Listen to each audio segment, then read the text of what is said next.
በዓለም ጋብቻ መታየት የአሕዛብ ጋብቻ እንጂ ክርስቲያን ጋብቻ አይደለም። የክርስቲያን ጋብቻማ በክርስቶስ ሥጋና ደም ይደረግ እንኳን ታዩ በዓለም አይደለም። ቤተ ክርስቲያን በሥጋው ደሙ አንድ አድርጋል በአደባባይ ካባ አልብሳል ተክሊል አድርጋል መርቃ ሰርተፊኬት ከሰጠች በኋላ ሰርጉ ተጠናቋል፣ አልቋል። ከዛ ጋር ያለቀው ሰርጉ። ከዛ በኋላ ያለው ጉዳይ የይሉኝታ ጉዳይ ነው። እንደው ዝም ብለን እንደው ለቤታችን ከምንገባ እንደው ጓደኞቻችን ትንሽ ዘመዶቻችን ትንሽ እንጥራ አዳራሽ ላይ ይወጣ ደሞ ቤተሰብ ምንስ የገሌን በልቼ እንትናን በልቼ እንዴት እቀራለሁ ያለ የሚባለው ነገር ይሄ ከቤተ ክርስቲያን እኮ ነው ያለው። በቃ አልቋል። ያ ለኛ ደስታ የሚደረግ ነው፣ ለቤተሰብ ደስታ የሚደረግ ነው እንጂ ጋብቻው በቤተ ክርስቲያን ተፈጽሞ አልቋል። ሁለቱም አንድ ሆኖ የሚታወጁበት ቀን በቅዳሴው አለቀ። ሰርተፍኬታችንን በአደባባይ ነው የምትሰጠን። ሽማግሌዎችን እዛው በአደባባይ ያስፈርማ በሉ ጋብቻችሁን የገባችሁትን ቃል ኪዳን እንድትጠብቁ ብላ መንፈሳዊ ምክር ሰጥታ ትሸኘናለች። እንኳን በዛን ቀን የምናደርገው መንፈሳዊ መርሃ ግብር እያልኩሽ ነው። በአደባባይ አዳራሽ ብንዘምር ቢሰበክ ይሄ ሁሉ ለቤተሰብ ደስታ እኛም ብሎ ለሚመጣው ሰው ትምህርት እንዲያገኝ ነው እንጂ ጋብቻው ተፈጽሞ አልቋል ምንም። ስለዚህ እንደው የሚቀር አለ የምንለው የለም ማለት ነው። ራሱ በነገራችን ላይ አንዱ የምትከታተሉ ሰዎች በጣም ግንዛቤ ያስፈልጋል፣ መገናዘብ ያስፈልጋል። ያልኩት አንዱ ይሄንን ነው። ጋብቻ ሶስት አካላት ከሌሉት ጋብቻ ተከናውኗል አይባልም። ባል ሚስትና እግዚአብሔር ከሌሉ። ስለዚህ በእኛ የዓለም የጋብቻ ህይወት ውስጥ እግዚአብሔር ስለሌለ ጋብቻ ተፈጽሟል ማለት አንችልም። በጣም ብዙ ሰው ራሱን ነው የሚሸውደው። በዚህ መንገድ የሚኖረው በእግዚአብሔር ቸርነት ነው፣ ግን ደስታውን ሁሉ ለዓለም ያደርጋል። መጽሐፍ ምንድን ነው የሚለው? ደስታችሁን ሁሉ ለእግዚአብሔር ክብር አድርጉት። ስንጋባ ደስ ብሎን አይደለ ከኛ ጋር ደስ ይበላችሁ ብለን ሰዎች የምንጠራው? ስለዚህ በዛ ደስታ ማን ይክበርበት? እግዚአብሔር። እንዴ ትዳር እንዲሰጠን ለምን እንዴት ትዳር የሰጠንን አምላክ በሰርጋችን ሳናመሰግነው እንዴት በዘፈንና በዳንኪራ ሰይጣንን ወደ ትዳራችን እንጋብዛለን? ብዙ ሰው እኮ እንደዛ ነው ያደረገ ያለው።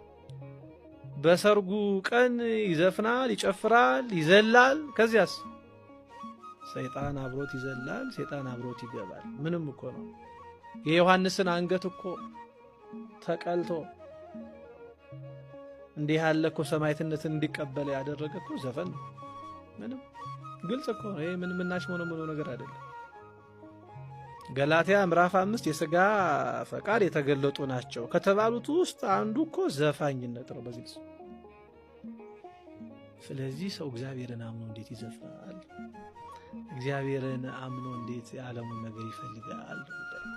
ስለዚህ አንዱ ደስታችንን ለእግዚአብሔር ማድረግ የሚለውን ነገር ይሄ ማወቅ በጣም የሚለው ነው። ሁለተኛ ምን አይነት ደግሞ አንድምታ አለው መሰለሽ? በመንፈሳዊ ሁኔታ በቤተ ክርስቲያን ስርዓቱ ተፈጽሞ ሁሉ ነገር አልቆልን ወደ ዓለም የምንሄድ ከሆነ በቤተ ክርስቲያን የተፈጸመልኝ ስርዓት የጎደለ ነገር አለ፣ ሙሉ አይደለም፣ የሚቀር አለ ወደ ማለት ትርጉም ያስኬዳል። ቤተ ክርስቲያን ደግሞ ኖራለች፣ እኛን አስተካክላ አንጻ እድሜ ገደባችን ሁሉ አይታቆ በምክረ ካህን መተዳደር ትችላላችሁ ወይ ትተጋገዛ? ይሄ ሁሉ እኮ እንዴ እነሱ ብቻ ስለፈቀዱ እኮ መተው አይጋቡም። ካህኑ እኮ ይፈርማል፣ መተው ኃላፊነት እኮ ይፈርማል። የሚፈርመው ኃላፊነት መቀበሉን እኮ ነው። ከዚያ ሽማግሌዎች። ይሄ ሁሉ የሚደረገው ለምንድን ነው? ጋብቻ የተቀደሰ ተቋም ስለሆነ እኮ ሙሉ ነው በጋብቻ ህይወት። ስለዚህ ያንን ማሰብ ያስፈልጋል። ስለዚህ አንዱ ሙሉ አይደለም ብሎ እንደማሰብ ነው የሚሆነው። እንደውም ቅዱስ ዮሐንስ አፈወርቅ ምን ይላል መሰለሽ? ሚስቶቻችሁን ለመውሰድ እየተዘጋጃችሁ ያላችሁ ባሎች ይላል በቃና ዘገሊላው እንዳደረጉት እነዚያ ሙሽሮች አድርጉ ይላል። እንዴት ያላችሁኝ እንደሆነ በቃና ዘገሊላ እነዚያ ሙሽሮች ያደረጉት ጌታችን መድኃኒታችን ኢየሱስ ክርስቶስ ከእናቱና ከሐዋርያት ጋር በመካከላቸው እንዲገኝ መጋበዝ ነው። ማለት።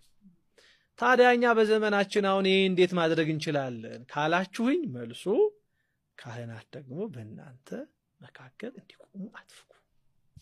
ግልጽ ነው። ስለዚህ እየተጋባ ያለ ሰው በቃና ዘገሊላው እኒያ ሙሽራ እንዳደረገው እመቤታችንን ከልጇ ጋር መጋበዝ ነው፣ ከሐዋርያት ጋር መጋበዝ ነው። በቃ እኮ ሌላ አይደል። ስለዚህ ጌታን ከእናቱ ጋር ጋብዞ ሰው እንዴት ያለ ማሳብና ፍላጎት በሱ ህይወት ውስጥ ሊገባ ይችላል? ስለዚህ አንዱ ይሄ ነው። ከግንዛቤ ጥረት ያንንም ይሄንንም ከመፈለግ አባዜ መውጣት አለብን። ወዴት እየገባን እንደሆነ፣ ወደ ጽድቅ ህይወት ውስጥ እየተራመድን እንደሆነ፣ አብረን እየጸደቅን እንደሆነ፣ አብረን እየተጋገዝን እንደሆነ ወደምናስብበት ጋብቻ እየገባን ነገር ግን ስጋ እኔ እንደውም